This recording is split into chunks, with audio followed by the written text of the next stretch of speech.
देश में कोई भी ज्वलंत मुद्दा चल रहा हो, देश से जुड़ा, समाज से जुड़ा या इसके अलावा राजनीति से जुड़ा, रामदेव कैसे चुप रह सकते हैं। नमस्कार, मैं हूं रोहित जुगलान। बात कर रहे हैं आज रामदेव के उस बयान की जो उन्होंने एक टीवी चैनल पर दिया है अर्नब गोस्वामी के साथ। उन्होंने अपनी इस बात को रखा। उन्होंने कहा कि बॉलीवुड के लोगों को, खासतौर पर जो चुप बैठे हुए हैं, उनको लेकर के उन्होंने कहा कि ऐसे लोग किसी के आदर्श नहीं हो सकते। अगर मैं सीधे सीधे उनका बयान आपको बताऊं, और यहां मैं कोट अनकोट कर रहा हूं बाबा रामदेव को, ऐसे नचइये, गवैये, नशेड़ी किसी के आदर्श नहीं हो सकते। ये बाबा रामदेव के शब्द थे। अब शुरुआत किस तरह से होती है? दरअसल उनसे यह पूछा जाता है कि ये जो पूरा का पूरा मामला चल रहा है, ये जो नेक्सस सामने निकल कर आ रहा है ड्रग्स को लेकर के, उस पर आप क्या कहना चाहेंगे?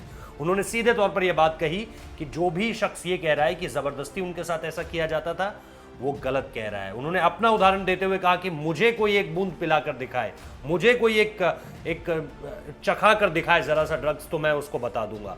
यानी वो सीधे तौर पर ये कहना चाह रहे हैं कि जो भी लोग ये कह रहे हैं कि उनके साथ ऐसा जबरदस्ती हुआ या फोर्सफुली उनको ये कह दिया गया, जिद में करवा दिया गया इस तरह का ड्रग्स टेस्ट हो, या फिर इसके अलावा अल्कोहल जो ली जाती है ड्रग्स के साथ खास तौर पर, उस सारी चीजों को जोड़कर उन्होंने ये साफ तौर पर कहा कि उनके साथ कोई भी फोर्सफुली ऐसा बिहेवियर, यानी बल स्वरूप या जिद स्वरूप अगर इसको समझे, तो उनके साथ कोई ऐसा नहीं कर सकता। इसके अलावा उन्होंने सुशांत केस में साफ तौर पर कहा है कि वो एक अच्छा लड़का था और उसको इस पूरे के पूरे मामले में फंसाया गया है।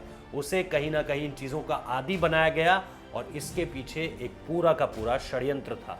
बाकी जो मैं आपको अहम बात बता रहा हूं वो यही कि इस पूरे के पूरे मसले पर जो बॉलीवुड के बड़े दिग्गज अभिनेता हैं, उनकी खामोशी को भी उन्होंने कायरतापूर्ण हरकत बताया है। और यह भी उन्होंने कहा कि सुशांत को आत्महत्या के लिए प्रेरित किया गया है, वो एक होनहार लड़का था।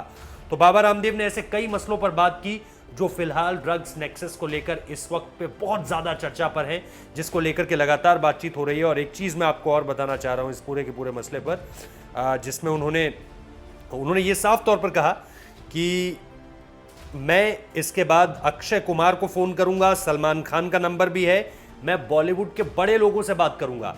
यानी उन्होंने ये भी कहा है कि आखिर ये जो सितारे हैं, जो स्टार्स हैं, वो आखिर इस मसले पर चुप क्यों हैं। और उनसे जब पूछा गया कि इन कलाकारों की चुप्पी तोड़ने के लिए अब क्या किया जाना चाहिए, ये सुशांत के फेवर में आए या ये इन ड्रग्स के खिलाफ बातें करें, इनके लिए क्या किया जाना चाहिए, तो उन्होंने यही बात कही कि मेरे पास अक्षय कुमार का फ़ोन नंबर भी है, सलमान खान का नंबर भी है और मैं इन लोगों से बात करूंगा।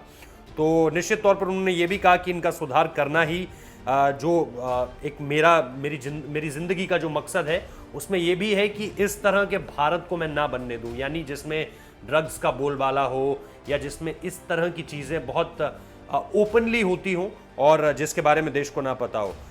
योग इस लड़ाई में बहुत ज़रूरी है, उन्होंने ये भी कहा। और मैंने काफ़ी लोगों को इसके ज़रिए नशे से मुक्ति भी दिलवाने में मदद की है। यानी ये सारी की सारी चीज़ें उन्होंने कही। और साथ साथ उन्होंने जाते जाते ये भी कहा कि नशा ज़िंदगी बर्बाद कर देता है।